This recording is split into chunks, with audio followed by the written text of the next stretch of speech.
O'zbek Kadın Haqlari Darnagi Turkiyadagi o'zbek ayollarining huquqini himoya qilish jamiyati bugun yangi bir bosqichda o'z faoliyatini boshladi.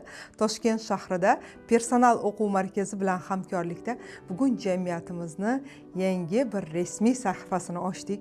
Bu yerda biz O'zbekistondan Turkiyaga o'qish maqsadida, ishlash maqsadida ketayotgan vatandosh xotin-qizlarimizni o'zini faoliyati doirasida o'qitib, sertifikat berib, u yerda Turkiyada, ya'ni rasmiy ishlarga joylashtirish maqsadida bu faoliyatni boshladik va Turkiyadan O'zbekistonga qaytish uchun niyat qilgan vatandoshlarimizni reintegratsiya masalalarini ko'rib chiqib, bu yerda malakaviy, ya'ni kurslarni o'qib, shu yerni, ya'ni O'zbekistonning o'zida ish topish, ishga joylashtirish masalasini yo'lga qo'yyapmiz.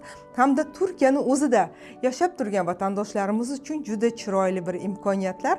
Bu imkoniyatdan biz 5 ta направленияda yo'nalish bo'yicha vatandoshlarimizni o'qitamiz, sertifikat beramiz va bu asosida yaxshi ishlarga joylashtirib, oylik maoshida o'zgarishlar bo'lishiga harakat qilyapmiz.